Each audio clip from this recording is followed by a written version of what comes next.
Monday, everyone. We are coming to you live from the beautiful city of New Orleans, from the Light Gate at UPRN, United Public Radio Network at 107.7 FM, and the UFO Paranormal Radio Network at 105.3 FM. We're on Facebook, we're on Roku, we're on Rumble, and we're on YouTube. We have a wonderful night ahead of us. It's going to be exciting. We want to thank our sponsors, Carnation. Thank you so much. Our network loves you. Thank you, thank you, thank you. All right, well, I'm just passing it over to you, Preston. Go. All right. I see we both got the memo, black shirts for astronomy. I think our guest did too. That's funny. All right. Thank you, Dolly. Thank you, everyone, for joining us on episode 115 of the Lightgate 115. We're trucking right along. Thank you so much. Super excited about our guest tonight. And we'll be introducing him in just a second. Of course, I am your host, Preston Dennett. My lovely co-host is Dolly Safran. We're super excited that you've all joined us tonight. I already said that. But let me just say a quick hello to all you folks in chat. I'm going to be quick this time because I really want to get to our guest who has an enormous amount of knowledge to share and some pretty interesting stories as well. So let's see, who do we have here? We have the lovely Polly Rotterman, former guest. Hope you're doing well, Polly. Prayers to you. Who else do we have? We have Robin. Happy Tuesday. Oh, I guess you must be in Australia. I think that's the only place that it's Tuesday already. We have Teresa Levine. We have Mountain Dan from Tennessee. Scarlet Fire, so sad in Texas. Oh, yes. All our prayers to the people who are dealing with the horrific tragedy in Texas. Just unthinkably sad. Wow. Oh, goodness. Okay, who else do we have here? We have Janie Mashburn. We have Helena Nyberg. We have Robin. Let's see who we have. Oh, Namaste. Amazing. We love you, Namaste. You know that, but it definitely bears repeating. We love you. Thank you so much for your wonderful person I know. Actually, yes. You're wonderfully generous and kind. We have the Owl Man. Hey, Owl Man. Well. We have Louise from New Jersey. Yeah, Louise. Bob Thorson. Hi, Bob. How are you doing? You know, Dolly, we need to do a Q&A coming up. Just seeing Bob's name reminded me of that. He won one of the books. So we'll have to do that. It's been a while. Cool. Thank you, Bob. We have Cherise Bazila. Hello. We have Patsy. Hey, Patsy. Hi, Patsy. Hope you're doing well. We got Flea Market Gold. We got a nice crowd going here. Yeah. I'm not sure I've seen you here before, Sweetly Morbid Bear, but thank you for joining us. I would remember that name. Very memorable. Thank you. We have Olivia sending blessings of love and light. Thank you, Olivia. Yeah. And we have Kurt, W75. Hey, Kurt. Apparently you know Mark. Mark, great to see you, buddy. Thank you for your time. Very cool. Wonderful. We have Fun Talks TV. It's Tuesday in Europe, too. Okay. I guess it is at 1 a.m. Thank you, Fun Talks. We got Mish. We have My Vlog Sunny. Thank you, My Vlog Sunny. Yes. So wonderfully supportive, spreading our posts, so sharing them. Thank you very, very much. We have quite a few people. We got Rocco Macri. Hello. Kaleidoscope Eyes. Hi, all. Hello. John Markey. Hey, Markey. Hey, John. Bear. You saw me last week and elsewhere. Okay, we're from the same area. Oh, cool. Okay. My goodness. All right. Cool. Well, I'm going to get started out. Well, here's one more. Steve Wolfbrandt. Hello, everybody. Thanks for joining us, Steve. And Black Horse Living Room, all the way from Ireland. Hello. Yeah. Okay. Spaced Out Radio a few years back. Okay. Yeah. All right. No, I'm seriously going to get started now. Okay. Yeah. Our guest tonight is the amazing Marc Dantonio. He's a leading astronomer and author. He's got this book out here. Definitely check it out. There are links in the show notes to a bunch of his stuff. Let me tell you a little bit about Marc. Let's see here, I've got his bio. Marc has a degree in astronomy and is the chief photo video analyst for the largest aerial anomaly organization on Earth. How about that? He's the host of Sky Radio, Tour Radio on KGRA Radio, and is the host and creator of Sky Tour live stream with Marc Dantonio on YouTube. Check his YouTube channel out, you guys. It's amazing.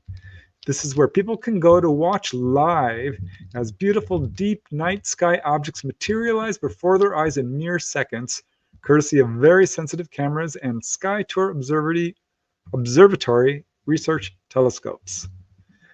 Marc does quite a few things. He's quite accomplished. He's the CEO of FX Models, a model making and visual special effects company specializing in digital, physical models and organic special effects in the film industry, and is, of course, is the author of the book you see here, The Populated Universe. I love this subtitle.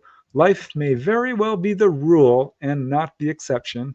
Of course, available on Amazon. Check that out. And let's just get Marc here in the studio. Welcome, Wow. Marc. Hey guys, how are you? We're good. doing great. Wow. Thank you. This is fantastic. So good to see you guys. And finally, a pleasure to be here. Yeah, well, Dolly was super excited when we found you. We're like, we really wanted to get you on the show because you have such a fantastic knowledge base. We are both huge fans of astronomy, as I told you earlier. Yeah. There's all kinds of speculation out there in the UFO field. Yeah. All different types of ETs, and are they from Zeta Reticula? What about the Pleiades? All of these things. Yeah. We just want to lay down some straight science tonight, and also hear about your interesting experiences, because I know you've had some. Yeah. And, Sure. That's exciting. I look forward to it. yeah. Well, as I told you before the show, we love to start each show asking about the guest and what were they like as little kids? Were you skeptical? Did you believe in UFOs? Have you had any unusual experiences? Have you ever seen a UFO? What brought you to where you are today, such a prominent figure in the astronomy field? I got to tell you right now, I wasn't sure about astronomy until I was 9 years old. And at age 9, and I know people have heard, some of the people have heard this story, I had a missing time event where I lost an entire day, and I was on a school field trip at the time to a pond in Torrington, Connecticut called Burr Pond, Burr. And I remember getting on the bus with my little bag lunch in the morning, because this was a special end of the year trip to the pond. And I sat down in the seat with my little bag lunch in my hand. I remember getting off the bus at the pond, and all of a sudden I'm getting back on the bus at the pond. And I still have my lunch in my hand. And I'm saying to the kids around me, when are we getting to the pond? I thought we just got here. And they're jumping around and all hyper, and they're whacking you around because kids, you know, are so good to other kids at that age. And they said, we've been there all day, you jerk. Where have you been? Just sitting there with my lunch. I don't know. So I got home. I put my lunch on the counter. My mother said, why didn't you eat your lunch? I went, I don't know. And she says, go out and play. I'll call you when dinner's ready. So I went out in the empty lot next to my house. I was playing with a friend. And all of a sudden, I started feeling very strange, and I collapsed, and I started having seizures, and I was in convulsive fits. And I'm banging my head on the ground really hard, and I hear that dull thud of your forehead hitting the ground really hard. And I'm seeing little red ants running around going, oh, look at the ants. And not even concerned at what's happening to me. I'm just seeing the ants going, oh, look at all those ants. You know, not even thinking about my condition at the current state. And they called an ambulance. They took me to the hospital right away. And the doctor took a look at my forehead and said, oh, I know what happened. He has a concussion because, look, he fell and hit his head. See all the sand embedded in his forehead? No, that was after the fact. Dolly sees it. Okay. So I didn't know what to do, you know. So they said, is that right? Oh, yeah, I think that's right. And maybe I fell on a dock at the pond or something. I don't remember. And they just said, okay, well, we're going to take all that sand out of your forehead so it doesn't get infected. And that was the part that hurt the most, because it was like a burn Right. You They know, debride it. Yeah. oh, Yeah. yeah, don't say that. I hate that word. Okay. But yes, exactly right. No, they had to debride it and remove all of the nasty stuff. And that was very, very difficult. And so that hurt more than anything else. So anyway, I ended up coming home. It never happened again to this day. But I lost that whole day. But the strange thing is, at age 9, later on in the year, after summer was over, I was going into like, fourth grade, fourth grade. I had to have surgery, and it kept me home for a month. But after that event, every time I went outside at night, I was kind of afraid of the dark, inexplicably. And I would look up at the stars and feel like I was being watched. Okay, very, very strange. And so that led me to thinking about the stars and thinking there's got to be more people out there like us, like me. And I just kept thinking that, and I don't know why. Maybe it was maybe it's a memory buried up in this mush somewhere. I don't know. Okay, but I ended up deciding at age 9 that I was going to be an astronomer. I think for a while I was calling it an astronomer. I couldn't even say the word. Yeah. What do you want to be when you grow up, Marky? I want to be an astronomer. Oh, wow. Okay. What's an astronomer? Wow. He wants to look at the stars. Oh, that's cool. Yeah. So that led me on a mission. And so from that point forward, from age 9 forward, I never wavered. It was astronomy all the way. I asked my parents to buy me a telescope at age 10, and they did. And that telescope was my trusty companion at night. Somehow, when I could look at the stars, I could feel comfortable that they weren't threatening me in any way. And I began to study the mysteries and the clusters of stars I saw, hopelessly inadequate to try and deduce what the universe was like. Because at the time, none of us were, in the human race at that point. We didn't really understand that there were other worlds out there like our own. Now we know somewhat differently. So it's pretty interesting. So that led me on that mission. And then after that surgery I mentioned to you, I was home for a month, from school. And during the time when I was laid up like that, I decided to make a space station plan. And I made 10 or 20 pages on regular notebook paper, torn out of a notebook with little frayed edges on it. Page by page by page by page. I drew up every element. I came up with ideas. I even started going to the library and asking Mrs. Brown, the librarian, if I could go to the grown-up section upstairs from the child section where I was with all little chairs. Okay. Yep. I wanted to go where the big chairs were because I wanted to take out books on chemistry and astronomy. And at first she was like, "Oh, I don't know, Marky. That's probably not a good idea." And I said, "Call my dad. He'll let me do it." And she did. And he did. He goes, "I can't get in the way," sort of like that, right? That's sort of paraphrasing. I can't get in the way of knowledge. And so I had this big giant stack of books that I could barely carry. And my mother said when I got in the car, "Are you going to read all those?" And I went, "Every bit of them." Of course I didn't. But I got a lot out of the chemistry books and a lot of the astronomy books. And I learned a lot about chemistry for the parts I could understand. Right. Because I was good with symbols. And so just like with languages, I'm good with languages. I can absorb languages a little easier than other people. Right. It's the way my brain is designed. I don't know what you call it. It's a gift. It's a curse, right? That kind of thing. Well, so with chemistry, it was more of a curse, and I'll tell you why. I wanted to test out my knowledge, so I read. I read the bottle of Drano, and it said sodium hydroxide, NaOH. I knew Na was sodium. I knew O was oxygen. I knew H was hydrogen. And I said, "You know what? I bet you I could figure out a way to take that hydrogen off this NaOH molecule." Oh my God. This compound. Yeah. And I was right. I figured out how to do it. So I poured Drano into a big water bottle. It was actually one of those glass water jugs, Right. old-fashioned water coolers. I stuffed metal shavings down the hole in the opening. I made a pile of metal shavings just deep on the bottom, fill it with water. Okay. I got the metal shavings from a little tool place next to our house. And then I poured in the Drano. It was more like, Ma, can I borrow the Drano? Now, back then, it wasn't that big a deal. Well, you better be careful. I will. Don't use it all up. I won't. I went outside, poured the whole bottle into my thing. Okay. And now it's starting to really percolate.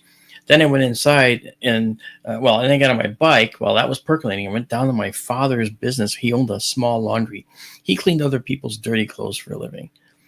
Talk about someone with no ego, right? This guy was amazing, my dad.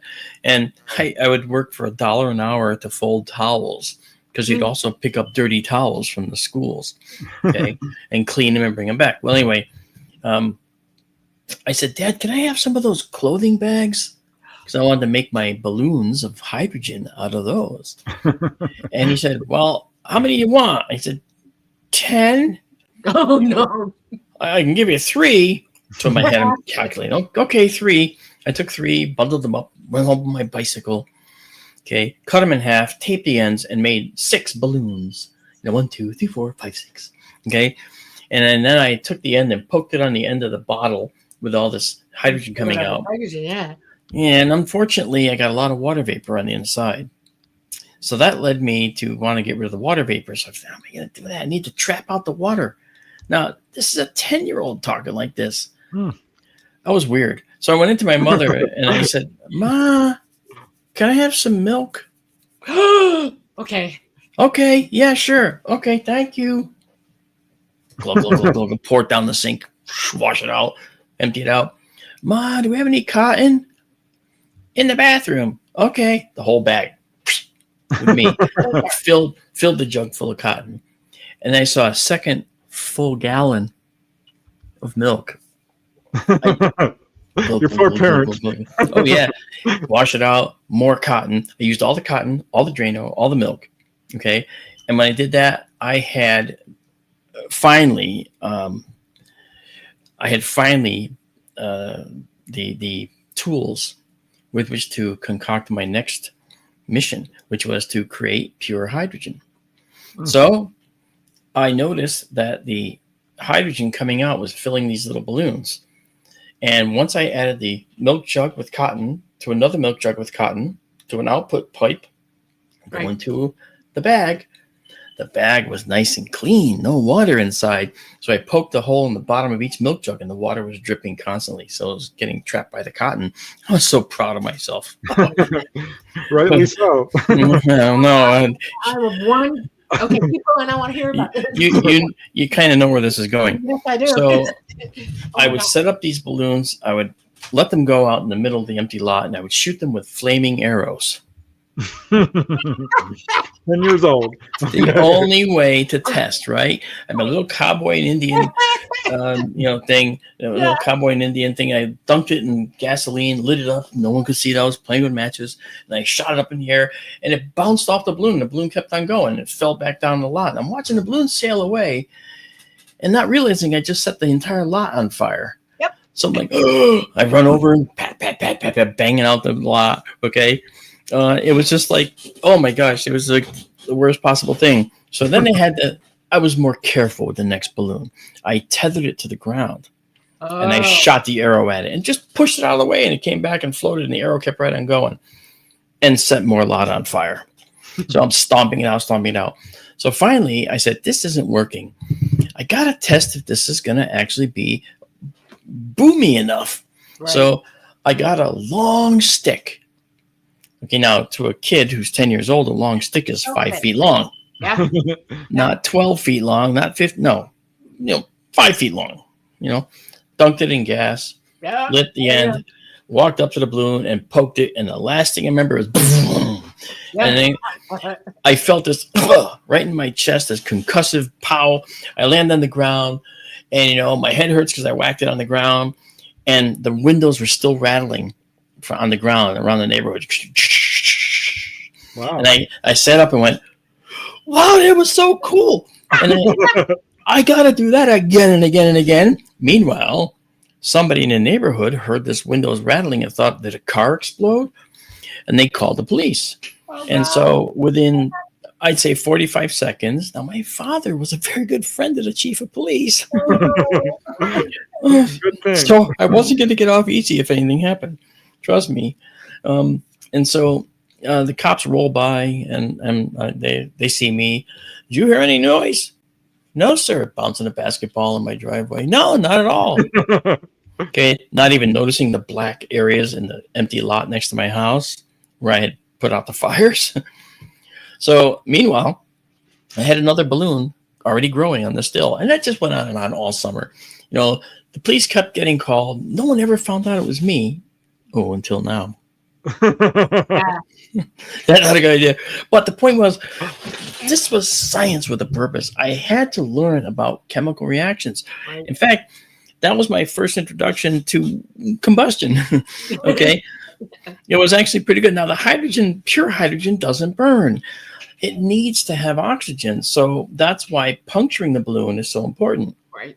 Because you can't have, like, if you were to have a balloon and insert an igniter in there and just light it up red hot, okay?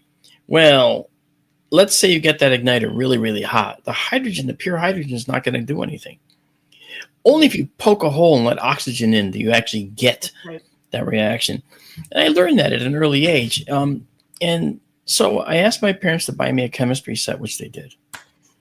And oh my gosh, back then it was a real chemistry set. It was Gilbert Scientific. It was a metal case. Yep. Had jars this big with chemicals. With Okay. One of those, yep. I still have those. Man. Yeah. You do. I still have some of those jars here. Yeah, the gunpowder I made with my first chemistry set, I still have in a jar here. Gunpowder, yeah. That's amazing. Yeah, blew a stump out with that stuff, actually. Yeah. We don't have So anyway, science is so important, and these days, I can't say that that's a great way to learn science, but I can say that science is so watered down these days in school curricula that people don't get a chance to actually do real science, real investigation. You know, they do these, I hate to say it this way, dumbed down, experiments. All I did really was dissect a frog. That's yes, about it. Remember that? Dissecting the frog was fantastic. You know, I was the only one in my biology class that could extract the brain of a pig. Oh my God. Yep, I did all these careful maneuvers and made these cut the flaps in the cranial sheath, and was able to extract the brain and clip out the brainstem and pull it out intact. I was the only one. Why? Because I read books. That's right. Because I read about this stuff and I read about the anatomy. So in other words, anything you do, you should endeavor to become the best at it that you can be. Right. Okay. And everybody has limits. Everybody has problems. Everybody has disabilities of some kind, learning or otherwise. Well, so do I. Okay. My parents took me to a psychiatrist when I was a kid. Well, I guess you can see why. But I was extremely precocious. Yeah. Now, can we back up just a second? Because your missing time incident at age 9. Did you ever have any dreams about what happened, or any dreams? No. No, but you know what? I as I said, I did have this foreboding every time I went out for a period of time, and I got to go back to the space station plan, because the linchpin to becoming an astronomer rests with that plan. I knew I wanted to be an astronomer. I didn't know the first two things about it, really. I understood space. I love space. And reading gave me ideas to build this space station plan on notebook paper. I sent 15 or 20 sheets down to NASA. Said, space station plan. Please let me know what you think. Nice. You got an answer, didn't you? Oh, I did. Yes. One of NASA's top scientists read my space station plan, and he spent what looked like 2 hours going through my plan, writing little notes like it was a test. Made a little check mark, and he wrote check marks the backwards way. I always wrote them one way. He wrote them backwards. It was like, so that was the weird thing. So everywhere I went, there was little check marks all over my comments, and he circled things and says, "Good idea. We use this now. We're planning on doing this." And for me on board the space station, I had pigs in little troughs and cows for milk. Okay, this is the level of my science at the time. And he says, "I think we have some better ideas for meat and milk." Now, we're not going to fly pigs in space. Hey, So anyway, as he writes all these comments, and then there was a letter included with my space station plan in return, and he wrote a big paragraph. It wasn't a short little, just pass this off. No, because what came back with my space station plan was a giant box. It was 24 inches long by 12 by 12. I measured. Okay. Of course you did. I got a magic marker from my mother, which I promptly gave back. I didn't use that one up. And I wrote space box on every single side of that box, every flap, every edge. That was my space box, my treasure. And it inside that box were mission patches from all the missions, brochures about current and future missions, books, model kits.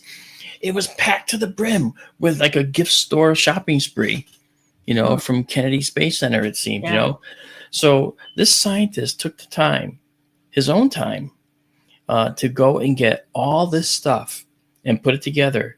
I guess for some reason he thought, this kid needs to be an astronomer. Yeah. Because in the letter he wrote, amazing. Yeah, in the letter he wrote, he writes, "You should stick with," and they called it the manned space program back then. "You should stick with the manned space program. I think you have a future." What was his name? I'm going to tell you. Okay. Because at the time, okay, and he signed it, Bert Lee. That was the scientist. Now, you know him as Gentry Lee. He's the chief engineer for all outer space robotic missions at Jet Propulsion Laboratory in Pasadena. Yeah. Holy smokes. He presided over all the missions. He presided over the New Horizons to Pluto, the Dawn mission to Vesta and Ceres. He presided over Perseverance, Curiosity. He was in the program for Vikings. Okay. He was over all these robotic missions. Okay. Perseverance, Curiosity, as I said. These are all missions under his purview. And that's the man that got me into the final linchpin that got me into astronomy, and I talked to him about 45 years after that letter he sent me. Okay. And I said, "Dear Mr. Lee, you may not remember me. I'm sure you don't remember me. I'm certain you don't remember me. But my name is Marc Dantonio. I sent you a space station plan when I was 10 years old, and you wrote all kinds of incredible comments. You wrote me a beautiful letter, and then you sent me a box full of incredible stuff from NASA. I was blown away. I just wanted to share with you that it's taken me 45 years to get back to you. However, I just want to let you know how much that meant to me, because I did become an astronomer. I did end up following through. I didn't join manned space program, okay, but I did become an astronomer, and now I do public outreach, okay. And what was funny was, not an hour passed, I got this big long email back from him. He's like, "Oh man," he goes, "I don't remember you. You're right." He goes, "But that is something I used to do." He says, "That's incredible. What a blast from the past. Wow. Thank you. Let's keep in touch." So, we have. And the thing that's funny is Gentry Lee was like a hero of mine, just like Carl Sagan was my favorite astronomer. And I just thought it was incredible. And so there's the story, long-winded as it was. That's why I became an astronomer, because I was stood on the shoulders of giants before me. Yeah. Wow. Yep. Now, Yeah, looking back in the past, I mean, do you suppose that was in fact a UFO experience that you had, the missing time? I think that it was very strange. I've never been regressed. Kind of fearful, but I did have other events that I remember fully. Maybe I wasn't supposed to. But I remember having something shoved up in my sinus and had to be taken out surgically by doctors at Hartford Hospital. What was Okay. it? It was this thing this big that came out of my nose, this 2 thumbs stacked that came out of that little hole. Yeah. I felt, I always make the joke about Arnold Schwarzenegger in Total Recall. He's like, "Get it out, pull it out." Yeah, he pulled this thing out, right? Well, I asked the surgeon when he took it out, because I was awake for it and I was there watching him do it, and I said, "Can I have that?" That was my first question, and he looked at me like I had 2 heads. Well, no, we have to send it to pathology. I said, "Well, can you have them check the inside and see if there's something inside of it, a foreign object?"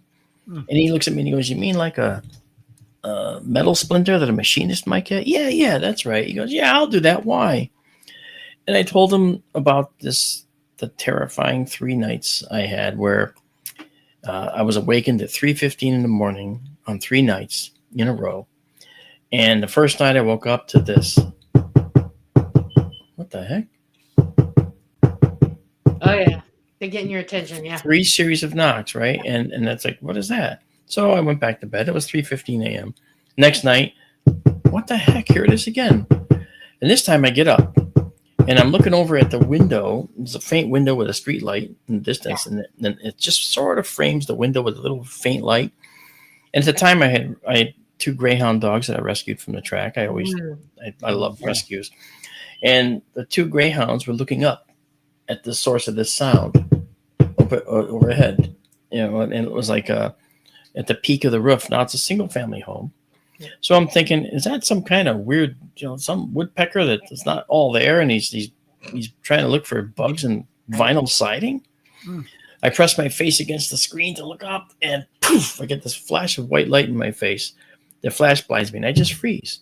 I don't yell. I don't say a word. I just freeze. And I'm blinking like this, and I'm looking out the window, and I see the street light come back first, and then the rest starts to bleed back slowly. I had to lean over the dogs because they both sleep under the window. All right. It was a beautiful August night, and the window was wide open. The screen was in there, though. And I let my vision come back enough so I could see where I was walking. I looked down, and the dogs were gone. Huh? I found Tycho, the male astronomer's dogs. Yeah. Tycho was hiding in the laundry in the closet, and Kepler was outside the room on all 4s, hunched down like this. I'm narrowing her profile, make herself small. They never slept under that window again. Oh, wow. Yeah. So whatever it was, it scared them too. And that wasn't the event. The 3rd night, I woke up again. And this time I'm waking up and go, oh, here we go. How old are you at this point?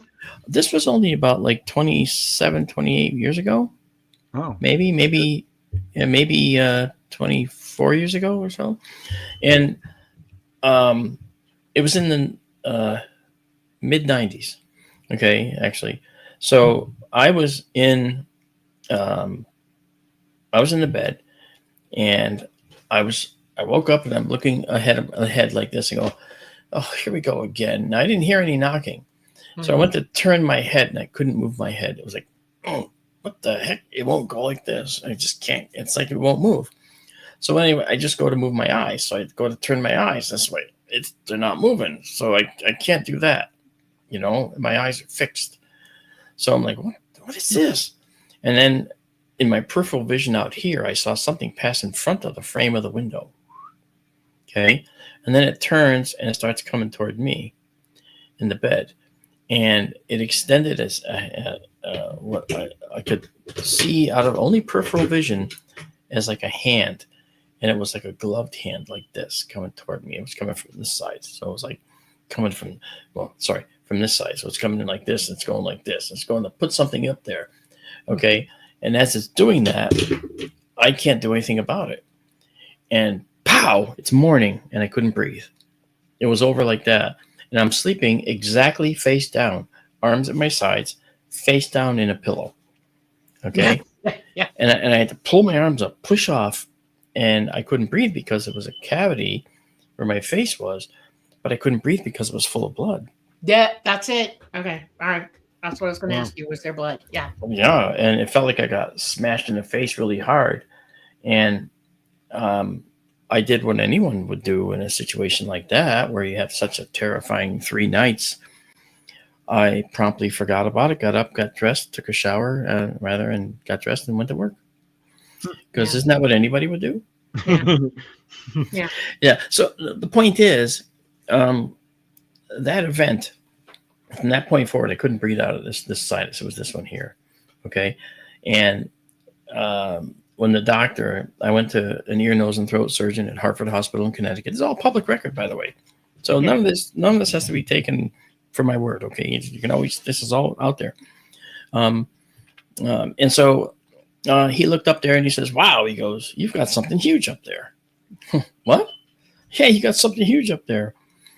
And I knew that I couldn't breathe out of this sinus from the moment that this occurred. So clearly this was something different. So anyway, he says, I think we can get it out. And so he numbed the whole area and he got it out. And that's the thing that came out, the two thumbs thick. And when he asked me, why I asked to have the center of it checked, I said, well, you might not believe me, and I told him what I just told you. And he laughed. He goes, oh, I'm sure it's not aliens. I'm sure it isn't aliens. I go, oh, no, of course not. Not aliens. I said, he goes, so give me a call in a week and I'll let you know what the pathology report is. Oh, okay, thank you. So I leave. In a week, I call. Hey, it's Marc Dantonio. I'm just calling. Oh, hold on. Doctor has to talk to you. Oh, no. What is my head going to fall off? What happened? What's going on? What was that? He gets on. He goes, hey, Mr. Dantonio. Oh, I just want to let you know that it's probably benign. Okay, so nothing to worry about. Okay. I went, oh, so you haven't got the pathology report yet? And I hear crickets. And I go, sorry, Doc, what happened? Oh, and he goes, and he kind of sort of laughs nervously. And he said, I'll never forget this. He says, this has never happened in like 38 years of practice, but I sent it to pathology and they seem to have lost it. Okay, but it's benign. Oh, yeah, I'm sure it is. Okay, thanks a lot. And I let it go because I couldn't do anything about it. All right, no, it's not over. So 2 years later, I have to go back to him for something else.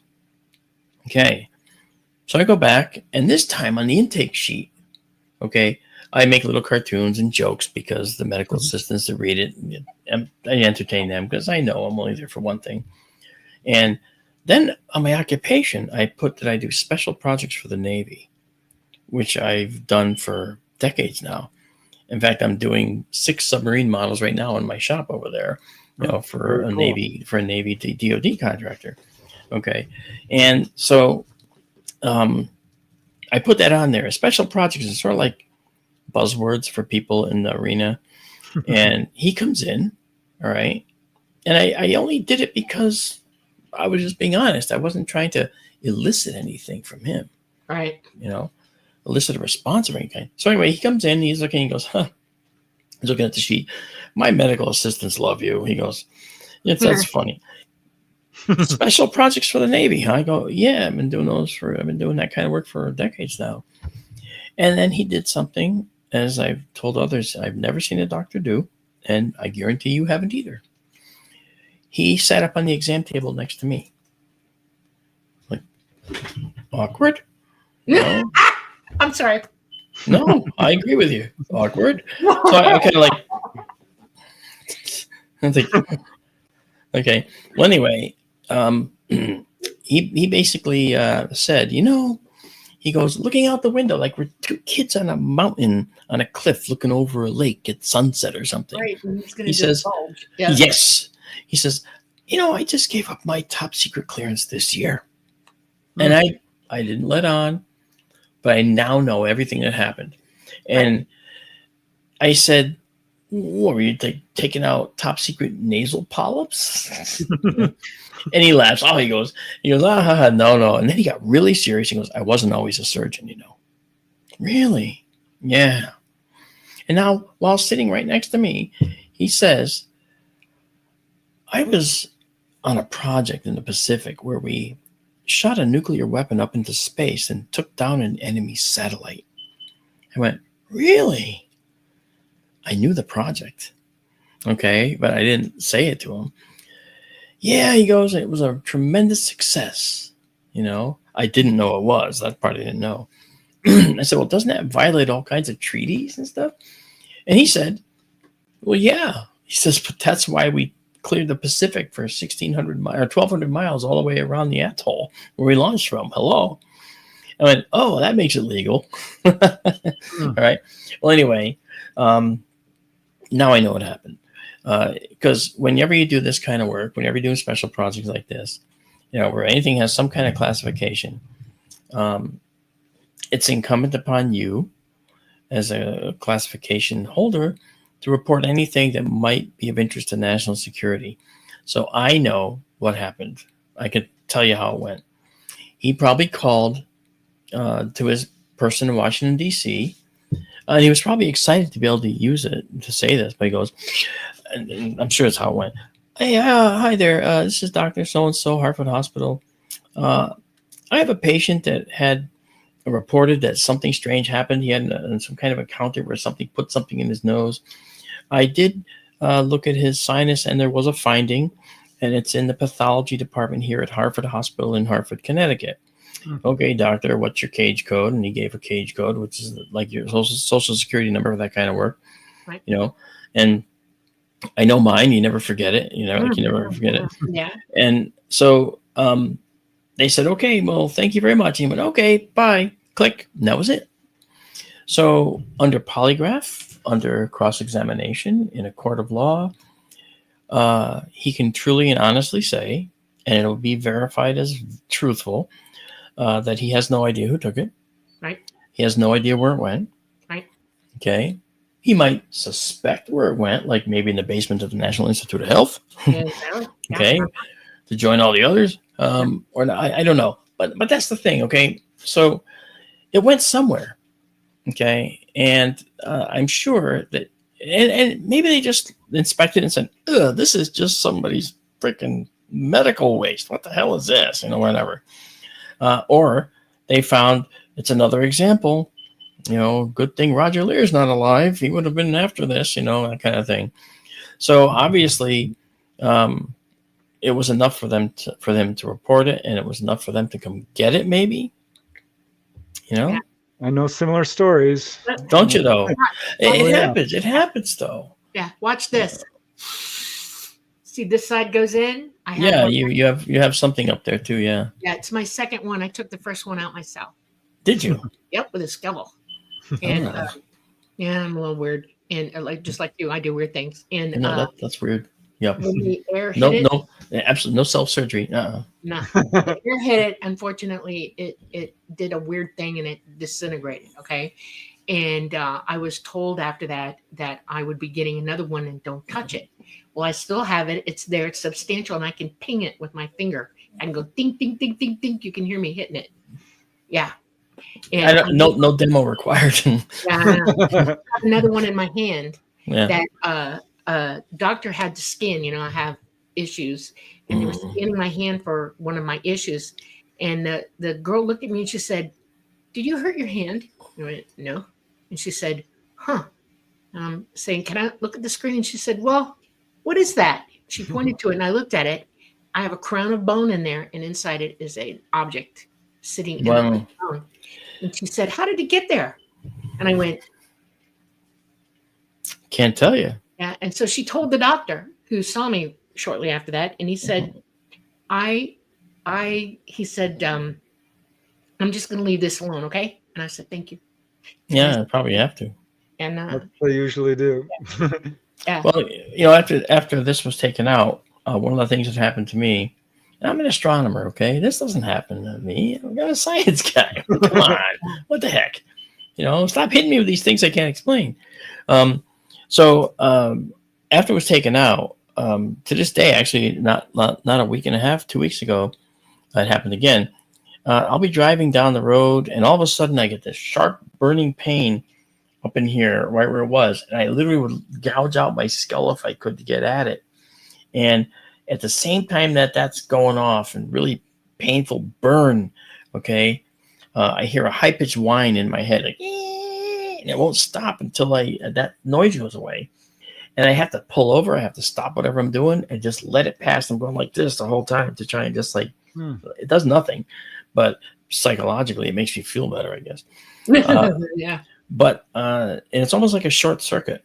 You know what I mean? So, and I'm not the only one in my family that's had this. I've had nieces. Be one of my questions. Yeah. I've had nieces that reported little guys in their room that tried to pull the covers off, and you know, that was scary. And to this day, she was 5 when this happened to her. Now she's like almost 38, 39.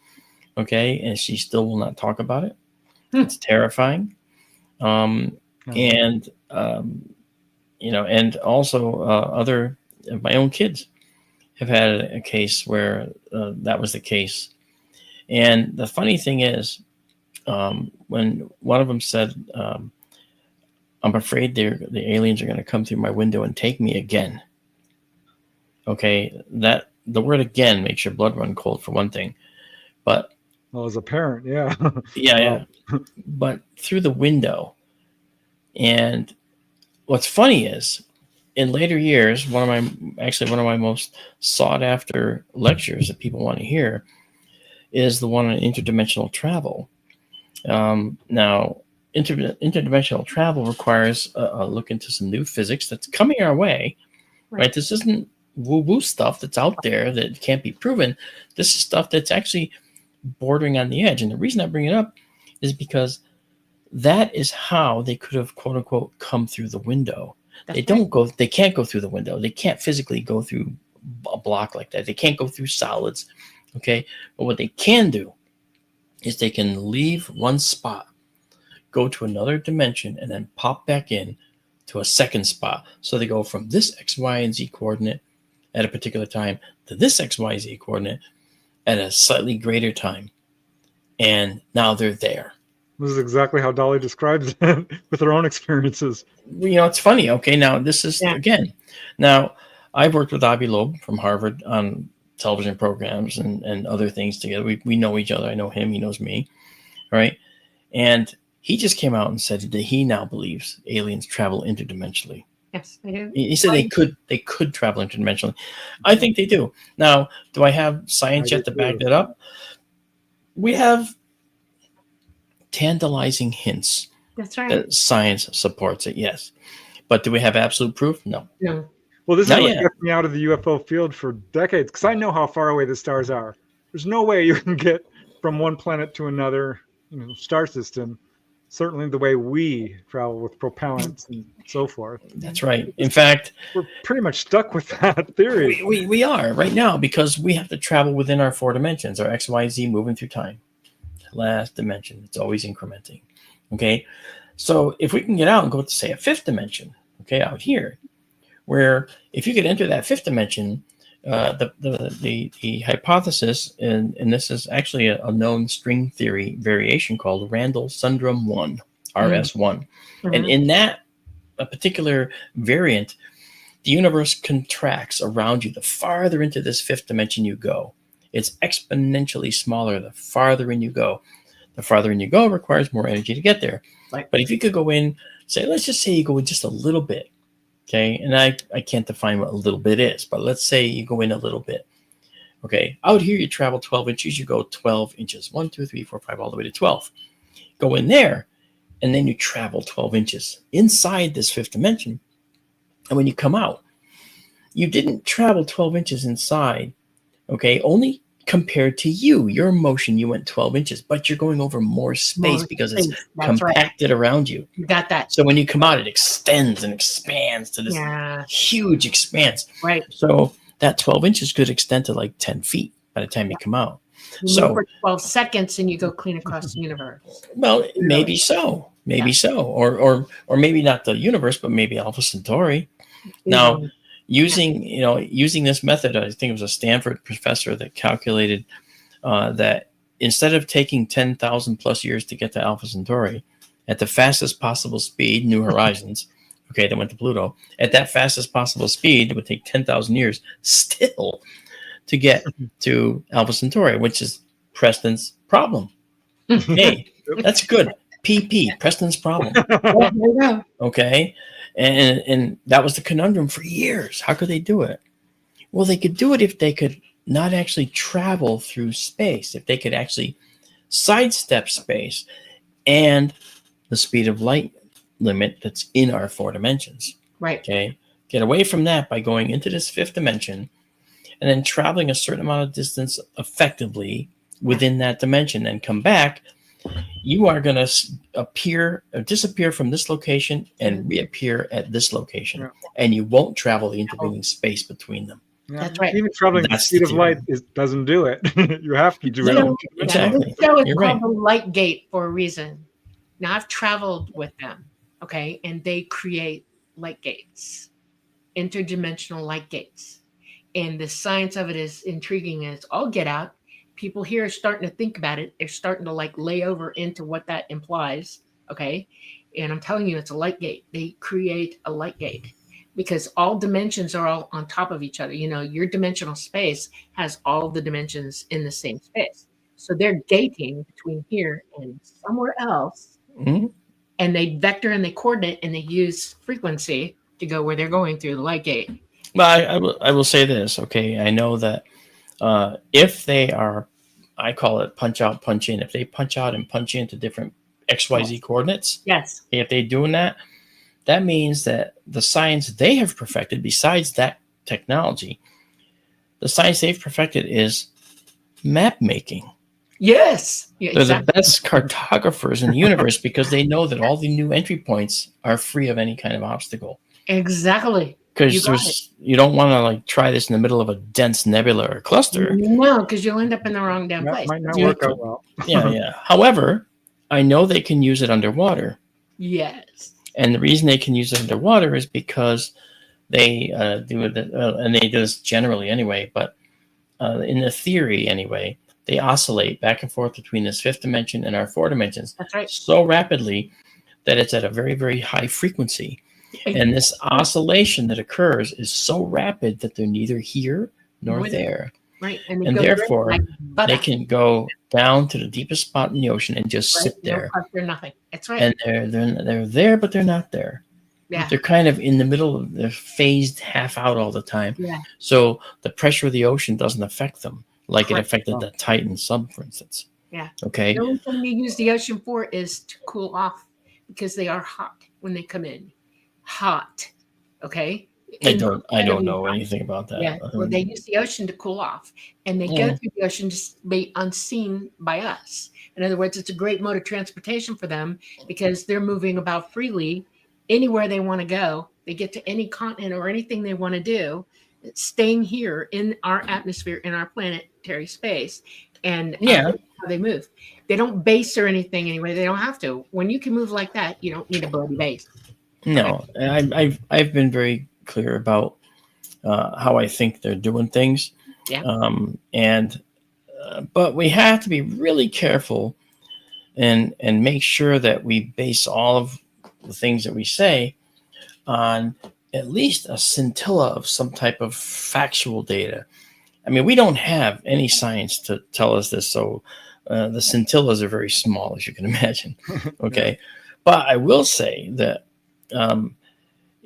I was on board a nuclear submarine as a guest decades ago. I mean, you may have heard this story. I know people in the audience certainly probably have. And an unknown submerged object went through that sonar at several hundred miles an hour. Yeah. And I was seasick at the time because the submarines stay on the surface. I was never a sailor. I was only a guest. Yeah. Again, for the Navy work I do, and they rock and roll like sewer pipes with end caps on the surface. And that's this. Okay, imagine this for about 4 hours. Okay, no, I just couldn't handle that. So I was trying to relax, so I sat next to the sonar guy, and he caught something on the sonar and called the XO over. And the way he announced it was I was trying to just get my stomach back, and as I was literally it's very loud in the sub because there's noise everywhere, but the sound never gets out, obviously. So that was like white noise to me, and I was sort of letting my stomach calm down from it. And out of nowhere, I hear him say, con sonar, fast mover, fast mover. I was like, what? You were thinking torpedo. Right? I was. I thought, I'm going to die. Why did I agree to go on this trip? Why? And the executive officer comes sauntering around the corner from the control station, which is right behind us. And he's like, what do you got? And I'm like, a little more speed. Okay, it's torpedo. Boom, boom, boom. I mean, that's what I was thinking. Okay. And the guy and the kid is facing away from me, and the XO is looking down. Okay. So the XO is looking down toward me. The kid's facing away from me because there was 4 stations, and I was at the second. The first one was here where he was. Wow. And the kid gave a bearing in the range, a distance or range, angle off the boat and the distance away. And then the XO said, well, how fast is that moving? I didn't hear the bearing in the range. And then the kid did a calculation or whatever, and he turns sideways in the seats that don't move, and he put his hands out like this. And he yelled, several hundred knots, sir. And the guy, just matter of fact, okay, log it and dog it. And the kid went, sir, yes, sir. And he went back to work. Oh, and I'm big one the logs then. That's interesting. He said log it and dog it, yeah. That's what the phrase he said. Now, I'm a guest. I'm a VIP. You got that, folks? I'm a VIP. You can see where this is going. Yeah. So I get up and I go over to the XO and I say, excuse me, sir. Yes, it's me, the guy who's the VIP in the boat. I know about these fast movers, they called it. I said, is there anything I can help you with? And he goes, Dantonio, right? Sir, yes, sir. You having a good trip so far? Sir, yes, sir. Let's keep it that way. and he walks away. All right. And I'm like, okay, I'll just go sit over here. I sat back down at that station number 2, like, seasickness? What seasickness? That's gone. Adrenaline does wonders. There's wonders for seasickness. Oh, Can yeah. you share the name of the sub? Yeah. No, I can't actually. And I can't even say what was going on out there, but I can say that this was decades ago. And the thing is, I've talked since then to other submariners, and they said, "Oh, on our boat, they're all called boats, not ships. On our boat, they were called jellyfish. Wow. We called them jellyfish because we had another place to put them. It's like, wow." And it turns out Russians have seen them, Chinese have seen them, Aussies have seen them, other navies have seen them. Yeah. I've talked to a few submariners. This is not uncommon. No, it's not uncommon. So get this. 2 years later, okay, now they called it a fast mover on this boat. That never left my head. 2 years later, I had to do a job for the Joint Chiefs. Okay, I was doing this big model. It was a presidential briefing model. Ooh, so I was nervous, doing this. I had to drive it to Washington because of its classification. I couldn't stop to go to the bathroom. I had to drive 6 hours from Connecticut without stopping. That's a real trick. Okay. That's a lot. So I drove down to this particular Pentagon meeting, offloaded it at this location that was classified, and asked to use the bathroom. And they said, "Yeah, okay." After we examine the package, oh, don't make me wait, So another 20 minutes later, they said, "Okay, you can go to the bathroom."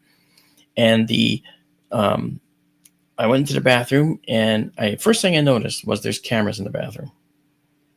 Okay. Oh, really? Yeah. Yes. And they're not like right in front of you, okay, but they're back there.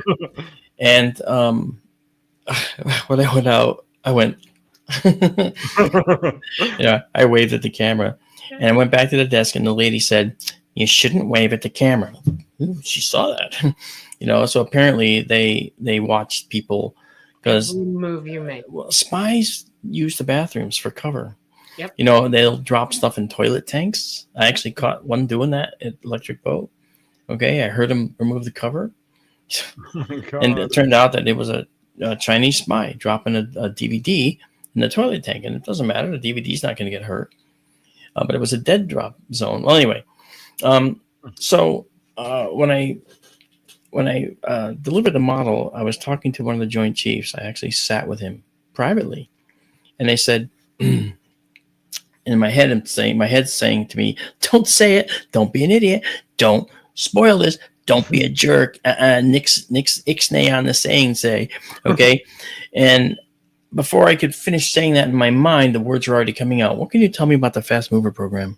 Oh God! And I literally said that and went like this. Boom. Okay, I probably shouldn't have said that. Bite your tongue? Oh my God! And he kind of smirked and he goes, "I'm sorry, Mark, I can't talk about that program." I went, "It's okay." And I drove back from Washington like, it's all real. Holy, it's a revelation was complete. It's all real. You know? Yeah. So much not told the public. Yeah. Shades of Star Wars. When I left you, I was but the Luna, but now I am the master. You know, I mean, it was like, wow, by saying nothing, he said everything. Right. So clearly this stuff is happening. Clearly it's out there. And clearly they're here. Now the question that you were facing, Preston, for years, how could they be here at such vast distances between the stars? Well, now we know. There is a methodology. Now, this interdimensional shifting methodology, and you might find this interesting too, Dolly. This interdimensional methodology actually means that your ship does not need engines. Correct. Okay. Now, there's more. Exactly what. There's more. That's what I said. Something in there. Right. There's more, because the question also, Dolly, I should put to both of you. Okay. And this relates to how they actually work. When someone approaches or touches a UFO, what are some of the reported things that they say? Radiation burns. Radiation burns. Yes. Preston? Anything? It's still your turn. No, I'm just kidding. no, but that's good enough. Okay. Yes. There's another one. They get electrocuted. What's that? Electrocution. Yeah. They get electrical charges. Being able to touch it. Yes. Right. Repelled away. Yes, that's exactly. True. Yeah. Okay. Force fields, kind of. Yeah. So, also note the shape. What shape are they generally? Disc shaped. Okay. I know why. They're particle accelerators. Thank you. They accelerate protons to very high speed, and they give off certain particles that these particles are called Kaluza-Klein particles. Now, Kaluza-Klein particles were theorized back in the 1920s and earlier, but never discovered until CERN installed on the Large Hadron Collider, installed a detector called ATLAS. Okay. And one of the many charges of ATLAS was to look for Kaluza-Klein particles. Why? Because they're very interesting. Kaluza-Klein particles are also the progenitor of the Kaluza-Klein graviton. Now, thank you.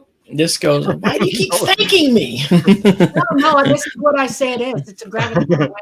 Okay, I stated that clearly. Yes. The thing that's interesting is when you look at how gravitons theoretically operate. We've never found a single graviton, not an Earth graviton, not a graviton from anywhere else.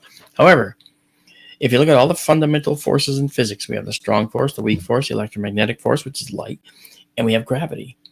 Those first three, those act well within our standard model. They act properly. They do what they expect of baryonic matter. Okay, right. You know, ordinary atoms. And gravity is that weirdo. You get pull this off. It's doing weird things. It doesn't fit the standard model, which gives rise to new thoughts about gravity, new thoughts about potential sources of gravity. But it also gives rise to the thought that maybe we're looking at gravity not being fully in our 4 dimensions. Correct. Yes. Maybe. Well, thank you. Maybe gravity actually lives partially in this 5th dimension. Yeah. And Kaluza-Klein gravitons come from this 5th dimension. So if we can generate Kaluza-Klein gravitons in our 4th dimension and surround our ship with them, guess what? We're pulled into the 5th dimension because that's where they live, and they're encasing our ship. And they're going home. Right. So if they go into the fifth dimension, depending on the net number that you keep around your ship, because I'm going to tell you a little bit more about it in a minute, all right, depending on the net number, you'll go further in, the more energy you provide, and that means you can travel further distances. So civilization that's just getting into this technology might be able to go from here to Pluto in 25 minutes instead of 15 years or 10 years it took us. Okay. And that'll be a huge milestone. Even if it took 3 hours, it'd be a huge milestone. Barely getting into the fifth dimension at all would accomplish that. All right.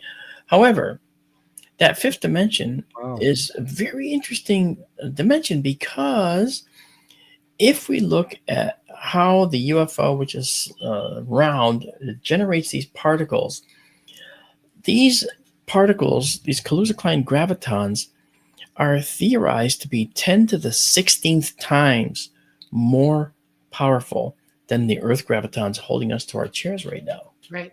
I'll watch it start floating away. Okay. Right. So these Earth gravitons then are overwhelmed by the Kaluza-Klein gravitons. And if you surround your ship with the Kaluza-Klein gravitons, all right, one of the offshoots, one of the things that's an ancillary creation of creating such a huge gravitationally powerful particle is you get micro black holes. Micro black holes are theorized to exist. Okay. Yeah. And these micro black holes would do a few things. If you were staring at a UFO that was surrounding its ship with these Kaluza-Klein gravitons, you wouldn't be able to see it. Well, several things would happen, actually. Light around it. Right. First of all, these micro black holes actually live for only a few nanoseconds. Okay. Every black hole evaporates. So over time, even like the Sagittarius A black hole is evaporating. Even the Virgo cluster M87 black hole, center of the Messier 87, is evaporating, although it's slow. Okay. So the smaller they are, the quicker they evaporate. So a tiny micro black hole will evaporate in a few nanoseconds, if not less. That said, if they evaporate, before they go, maybe they suck in a little bit of the light, yes, couple molecules of air, okay? And then you keep generating them. So you're keeping a net amount around your ship. The more powerful system you have, the more you can make, the farther into the fifth dimension you can go. Right. That comes with your technology gain. Okay. So I'm in my 4 dimensions, and I'm watching a UFO that is now transiting into the fifth dimension. What do I see? Well, I see it might shimmer and change colors. Okay. I'm seeing that it might actually appear to just disappear from here and appear over here. Disappear from here and appear over there. We see in UFO reports all the time. Yeah. And the shimmering and color change. Or it might look like it's fading out and fading in to view, like at the limit of visibility. Now, I can say that things changing color, okay, we can call that atmospheric scintillation. That is a well-known scientific process that occurs with point-like objects in the sky, like a star on the horizon. More air disturbs that singular point-like object's light coming in, so it might change the colors magnificently, rather. Okay, and so it could be that. And when you look at something moving in the sky and it seems to go from here to there, to there, to there, well, that could be the autokinetic effect, which is something that is based on our evolution. Our eyes were never developed to follow objects in a blank sky. They were developed to look for threats in the cave, a predator in the bushes. Yeah, but those are still minute movements, because people are describing things going all the way. I know. Well, yeah, that's right. And in fact, I can tell you at arm's length, okay, if you have a distance of like my fingers across like that, that's about the size of the autokinetic motion that I've seen people respond to in the sky. And I took pictures, right? And the photograph I took showed a dashed line of an object crossing the sky, a rotating satellite body, just tumbling. And you see a dash of light, then it goes away, then a dash of light, and it goes away on the image. Right. What they think they're seeing is this and this and this and this, because their eyes are always dancing around. Yeah. They're never good at finding, that one spot again. Because we didn't evolve to limited. That's right. We have limited optics. Yes. So anyway, physical optics. So could it be based on that? Oh, sure. Or we could be seeing Kaluza-Klein gravitons in play. Yeah. Think You about know? this also. I want you to think about this also. That craft is able to use that arraying like a cuttlefish, and they can show you anything they want you to see. It is intelligent enough. The craft itself is intelligent enough. I'm telling you this. This is how it flies. To cuttlefish you. It can mimic backgrounds. It can blank out completely so you can't see it at all. Okay, it just depends on the level of power that it's using, because they use graviton emitters, and they can move them around, and they can point them in any direction that they want, and they create this wave, and they create more than one wave. They have an inner wave and an outer wave. The outer wave is working on what you see. The inner wave is working on anti-grav and protecting them at the same time. Because you're in the fifth dimension in this thing. You don't feel the physics of our gravity at all, or earth pull, or anything. And it is literally working that way. On the inside, it also uses this technology, like it's called light technology to them, where they can light the entire inside of that thing without having a light bulb. They array everything, literally array it. And that's extremely advanced technology. No, I have no doubt it's advanced. And like when people say, no creature could survive these large movements, so they can't possibly be using that. And I'm like, guess what? They don't feel anything. They're just you know what it is? They're not moving in straight lines. They're moving in discrete dots. They're punching out and then punching in slightly further ahead of where they just were. So they go ding, ding, ding, ding, ding, ding, ding. And to our instrumentation and to our eyes, they're just going, look, I kicked her out. I don't know how that happened. Well, I've experienced that personally, so I know, from a firsthand experiential basis. Yeah. I guess Dolly decided to head out. Where'd you go? She blinked out. I'm sure she'll blink right back in. Oh, she's okay. So don't be going to no fifth dimension on me here. Okay? My cat had to go out. You don't deny the cat box ever. Yeah. Okay. So bottom line is that I said the only thing that changes, and this is one thing I said at Contact in the Desert. I did this lecture there. It was very successful. People really liked it. And the one thing I said was, all that changes for them is the scenery outside their window, theoretically. They don't feel anything because they're just popping into a new X, Y, and Z coordinate. There's no perception of motion because there is no motion. Right. They're just popping into a fifth dimension. Okay, and then popping in, they pop into a fifth dimension, and then they pop back, and they pop back at the new entry point that's slightly like a foot or 2 feet or 3 feet ahead of where they just were. And all of our instruments see that as a line of motion. Our sonars detect that as the pop, pop, pop, pop is blurred into one sound. So we see it only as like a sound on a sonar. So they're not invisible to us. And the only thing that stands between us and them is this technology. And as soon as we can figure out how to do this, which I think we could do in less than 75 years, okay, and I'll tell you how in a moment, then I think that they will end up having to change their approach with us. Either that or open themselves to us. Say, hey, we're here. Now that you can see me, here I am. Okay. So one of the things that I think they need to do in order to do this process is have the energy to create this constant ring of particles, all right, to move around and create these particles. Right. You got the right idea. You're going for it, right? You realize the amount of energy they have to use to do that, right? Of course they do. Yeah. And I think that JSCO, he's one of my guys. The thing that's interesting is that to see the energy they need to use, we need to go out to Lawrence Livermore in San Francisco.